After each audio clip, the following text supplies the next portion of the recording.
Today on WOMANITY is Miss Hilda Macheso, a beauty queen, model, and civil servant. Best known as Miss Popularity at Miss Malawi 2022, Hilda has gone on to represent Malawi at Mr. and Miss Albinism SADC in Zimbabwe.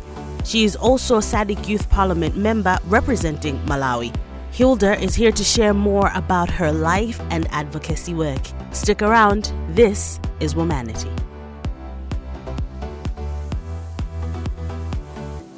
Yes, everyone, welcome to WOMANITY. Big day today. Miss Hilda Macheso is in studio with us. Oh my goodness, girl, I've been waiting to have you on this program forever. Welcome. Likewise, thank you so much for having me. You know what? From the time that we got to have you on the spotlight for real, this is during Miss Malawi, I was like, I need to talk to her. Komano, anyhow, God has allowed us to have a chance to chat now. So welcome indeed. Thank you.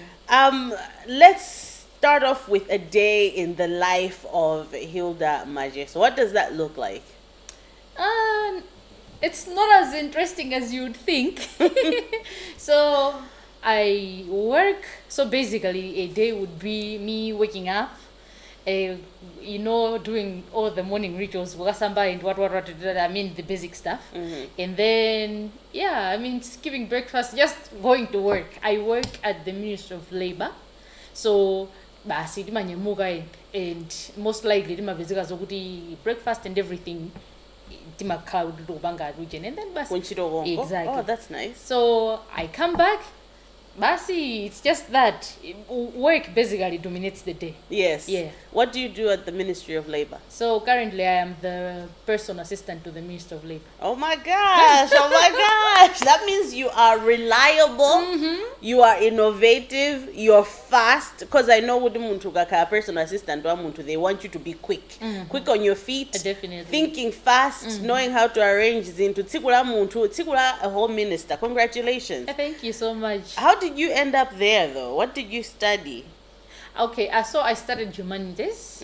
I should explain that the minister, by me being the personal assistant to the minister, it didn't just happen just happening. But then it was because Honorable Nyalonja, the minister, has this initiative where she wants to put persons with disabilities to a branding of some sort to show that we can. Wow. Yeah. So Anabanga, this initiative, she gives chances to, especially to persons with albinism. That platform, So that platform to be able to, showcase their abilities. And yes. So basically, that's how I got it. Okay. Yeah. Where were you before that? Because I understand you were working with APAM. Yes. I was there. So after graduating, I started working with APAM. Yeah. So you worked with Chanko? I was with Chanko. Worked with APAM right after graduation? Exactly. And what were you doing there? I was the project coordinator. Zonvega. Yeah. It makes sense that you're doing well with the minister then. Like a project coordinator, that's a lot of work in itself as well. Still we're around the planning and all of that. And how has that been for you working in government so far? No, it's been great. It's been great. I feel like I shouldn't say but we are a team, right? Yes. So the team that I work alongside is really supportive. So yeah. Now talking about support, support begins mostly at home, where we are groomed, where we're encouraged to be everything we can be, and also where others' dreams can be cut short because of the environment that they're growing up in. Tell us a bit about your family. What is your family dynamic like? Ballisting your children and all of that good stuff. So I am the only one. I'm the only child. Oh my goodness, you must be spoiled. I mean, you would say that, but then I as I was growing up, I did not. I don't know what to say, but I am what you can call a child who was raised by an entire village. Wow. So I wasn't really fully raised by my mom. So I think at some point, I started age. Yeah, I think so. I I went to live with my mom's sister because there was something that my mom wanted to do. So I ended up going to live with her, and then I went back to living with my mom, and then secondary school I was Costello Maris, so it was like I from my mom, and then this boarding phase, and then I started living with my cousin. So we basically, you can say my cousin, but so you've pretty much lived with the whole family. Basically, because I'm trying to. Where have I been? How has it been for you being an only child? And I'm talking about just an only child, not even looking at the issue of albinism. I would begin by saying I feel like my upbringing as a person with albinism was different to a lot of people's upbringings, because at least people with albinism, I would say, because I grew up in a suburb area, so so there is, in as much as you can't realize it was growing up, you would realize that there's this aspect of kasheltering kinagage. Also, you've grown by Ogamati suburb ndio mwana wa kumpanda, in other words. No, not panda per se. Okay, nakulia Jumankunda.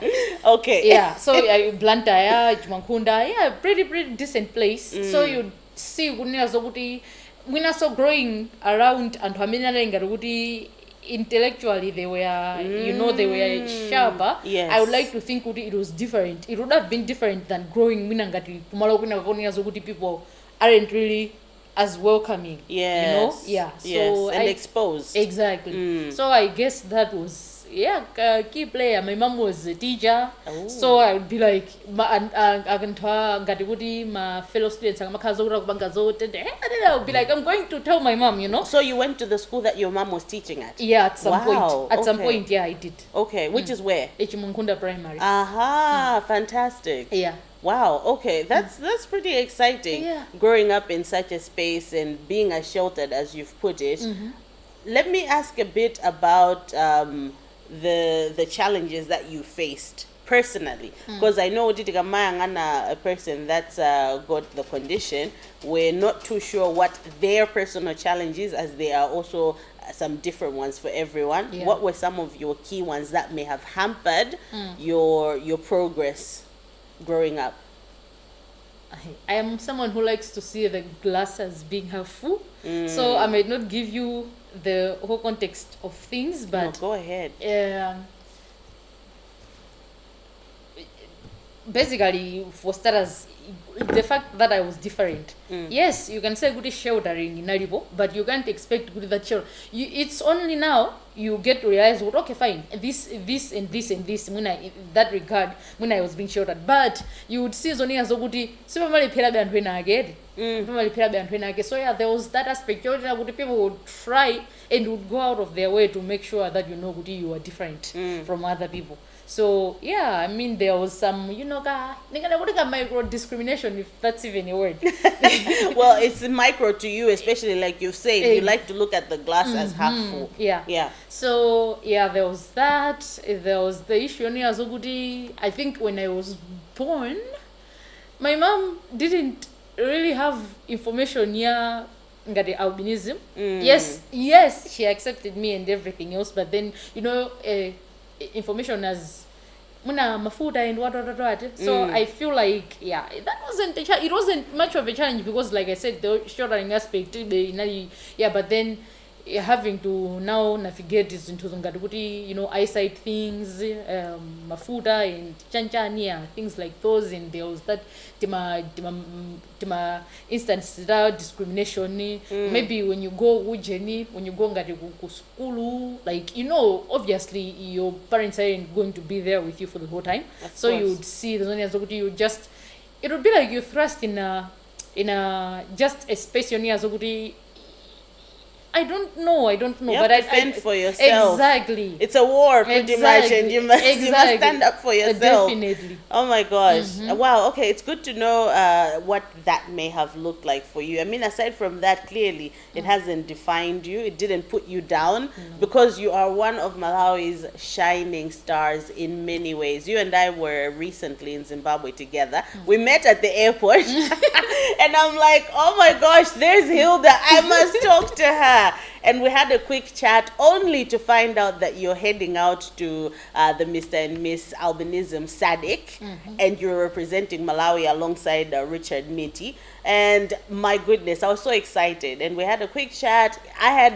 We had an interview not too long ago with Brenda, who is the lead for Mr. and Miss Albinism across Africa. Like, she's the one that runs it. So she was featured on WOMANITY. She told us about the event, and then there you were, heading off.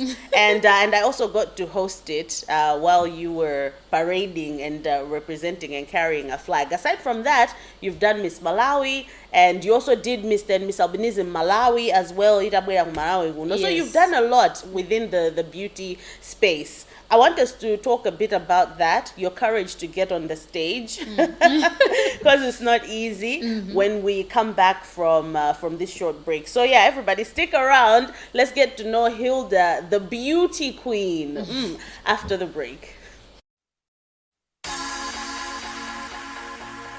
Welcome everyone. If you're just joining us, WOMANITY is the name of the program. Today I'm chatting to Hilda Macheso. She is, of course, a civil servant. I love it. Aside from being a civil servant, she's a beauty queen, which is what a lot of you know her for. The beauty that you have decided to shine forth to the world by stepping up on stage.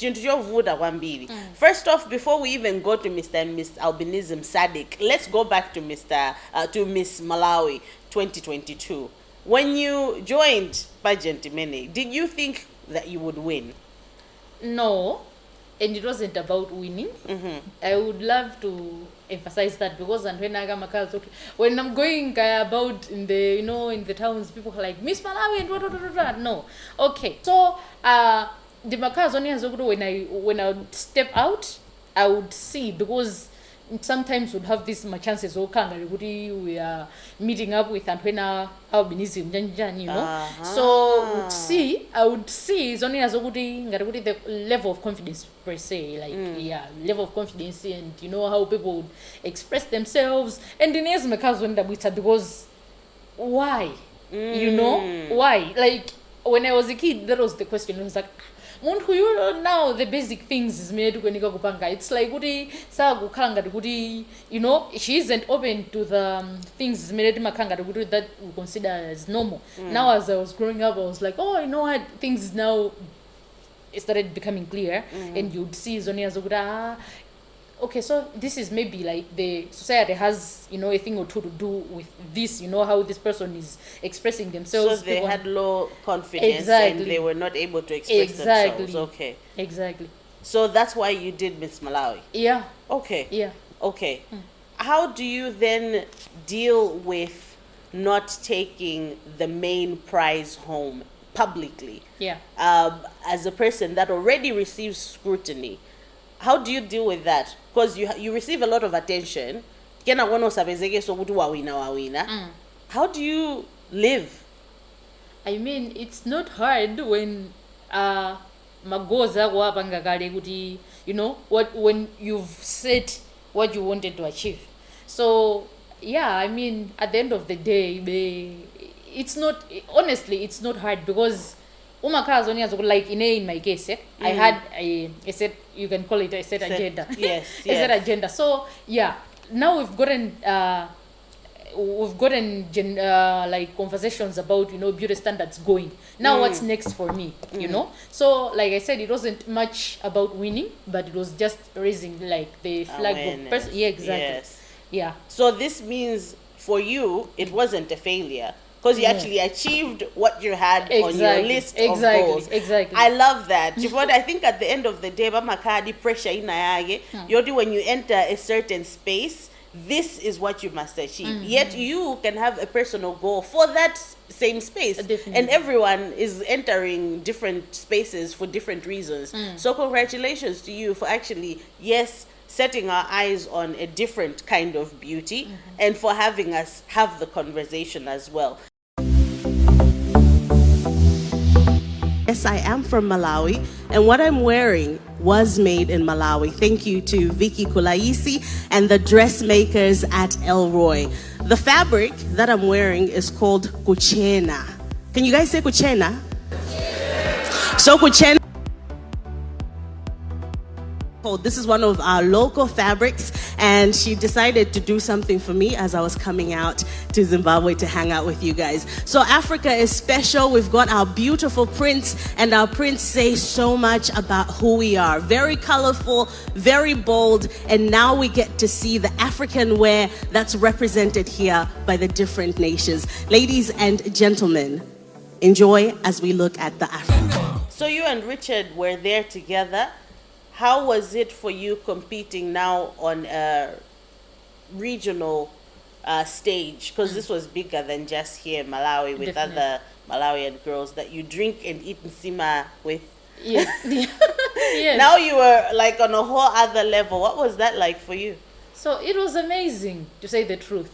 It was amazing because at the end of the day, I got to meet people, you know, make connections.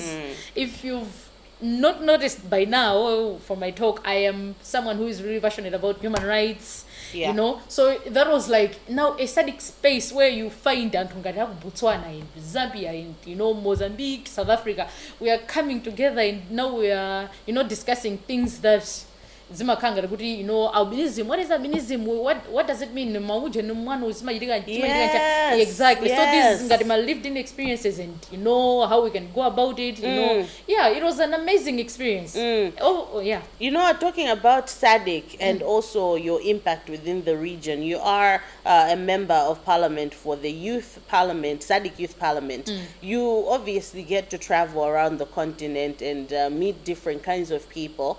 What is albinism like for you when you go to Maigoena? Is it any different? Do you get a different response than you do here, or is the world still trying to learn and understand a person with albinism? So that role is pretty new. So there's no, at the moment, we haven't really explored much in it. And yeah, nothing that would, I wouldn't say much traveling has been done, actually, at all. But then, to answer your question about now albinism as in other countries, I feel like we have common themes. I mean, that unites us. I don't know if that makes sense, but then, yeah, albinism, say in like Mozambique, they go pretty much through the things that we go through in Malawi. Actually, in places like Tanzania, Mozambique to some extent, Zambia to some extent, and then there is Malawi. We have this the common aspect. People with there's been this like open hostileness to people with open hostility to people with albinism. So yeah, there's that. You just get to realize, okay, fine, we have so many things in common. Wow. No, there's a lot of work that you're doing, obviously, in bringing awareness, which we are happy for, and thank you for representing us also within the SADC Youth Parliament. I think that's great. You're definitely the right one to do it. But as we're coming to the end of our program, I want us to talk about two things. First off, how are you as bold as you are? Because when you talk, you're very confident. We believe what you're saying because you're saying it with all of your heart. How are you how you are? What are the factors? Is it family that helped you build up your confidence? Is it the people around you? Or do you just have personal self-belief that it is what it is, I am who I am, and take it? I feel like it's a bit of everything, you know? You can just mix everything. There's like the family aspect. I would like to think, for example, the family aspect, my early childhood development phase had been affected at some point. I feel like I wouldn't have, you know, that thing, I'm a kid, so whatever yeah, is, you know, it's like that building phase, right? So if something had gone wrong, then I feel like I wouldn't have been the way I am. But also the society that has raised me, you know, the experiences that I've had to, you know, encounter, everything, the environment, everything, and also a bit of self-belief too. Yes, everything, just, you know, throwing it into the mix. You have such beautiful skin. Seriously, you're not wearing any makeup right now. But you're looking so fresh. What are the things that you do? Now we're getting into like a skin routine, right? What are the things that you do to keep your skin looking as good as it looks right now? Honestly, mostly prioritizing sunscreen. I am not someone who likes makeup. I put makeup, but it has to be a special occasion, you know. So just find mafuta mini. I'm a banga agree with your skin, because at the end of the day, what people don't understand is, yes, I'm a person with albinism. Yes, I need to use sunscreen, but also I have my skin type is, you know, you have a like normal skin exactly. type. So you have a skin type, and someone has a skin type. I also have a skin type. What's yours? Do you know? Yeah, combination. So it's just combination. It could be, you know, a bit sensitive. It's not as sensitive, but because I'm someone with albinism, I try to throw in it's into the sensitive. Yes. But I'm not into a sensitive skin. Are you like dry skin or super oily? Okay, so combination would imply sometimes my face has oily. Then oily, muina dry. So and then I haven't applied anything. You feel it, eh? Yeah, so it's getting tight. This is tight. Yeah. This kauluga mafuta, penabali normal, you know. Yeah, so like I said, it's about finding mafuta. So you find mafuta on yazoka. If you have a nighttime routine, you have mafuta, but don't skip on the sunscreen. By no means should you skip on your sunscreen. Sunscreen is like the key thing. Exactly. Okay, I think I need to jump on sunscreen because my mom always says, Ruth, sunscreen. Exactly. And I mean, even in winter, do you do sunscreen even in winter? This is like an everyday thing? For me, as a person with albinism, it has to be an everyday thing.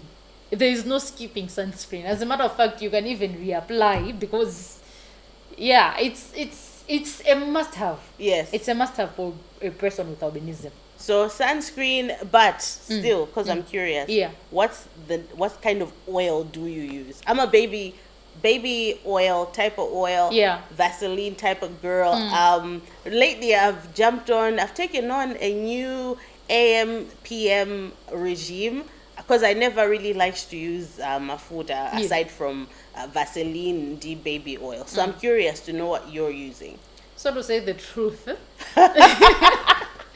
at this point, I'm just using my natural oil. So right now, I'm using castor oil. Like literally, just castor oil is so thick. It is thick. I don't use it as much. I don't use it as much. Only the time Zonia Zoguri Muna de Kaurinda Samba. I'm not going out, and I know Zonia Zoguri. My skin really needs something, but I should emphasize Zonia Zoguri. I'm just using castor oil now because I bought castor oil for my hair. Yes. Actually. How it ended up on your skin?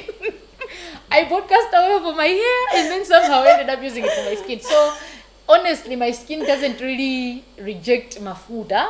Nice. Exactly. So when I was born, like I said, my mom was just using Vaseline. Okay. So I use Vaseline, sometimes I use glycerin, sometimes I use, I just use whatever is available. But right now I'm trying to just go the natural route because I feel like to some extent I'm being unfair to my skin. Because you're like switching it up. Exactly. But at least your skin is tough enough to handle all the madness. But as you put in sunscreen, a mask. Exactly. Do you drink loads of water? Yes. Yes. Thank you for girl time. At the end of the program here, and just enlightening us a little bit about that as well. But thank you also for carrying our flag high, for your representation of Malawi in Zimbabwe at Mr. and Miss Albinism SADC. And of course, congratulations to Mr. Richard Miti, who walked away as second prince of the competition itself. So he did really well. You guys, it was nice to watch you. I was like, Abunzi. You guys did amazing. What is next for Hilda? Because we know you to be now working in government, we know you to be in the SADC Youth Parliament, we know you to be in beauty pageants, we know that you do runways, as you are also a fashion model. What's next? What can we look out for when it comes to you? As it is now, I don't really have something like said, but I just hope to grow, professional wise, personal wise, in my passion. Like I said, I'm passionate about human rights, so I hope to, just grow in that space too. Yes. Thank you, Hilda. Thank you for saying yes. Thank you for making time for me and for WOMANITY. We appreciate you. We love you. We love watching you. You are inspiring, and I'm looking forward to just seeing more of what you get up to. We wish you well. Thank you so much. Likewise. And thank you, darling. And of course, to everyone at home, thank you so much for joining us today. Drink loads of water. Sunscreen is your friend, as Hilda has put it. And also, at the end of the day, what defines a win and what defines success is actually up to you. It's not what it is for someone else. If it's a yes, be at peace. And wake up the next day and go for your next thing. So all the best to you. Don't feel so stressed out. Get back to basics and let's win. Name is Ruth Kulaisi from me and the entire WOMANITY team. We love you. We appreciate you. We'll see you next week. Have a good one.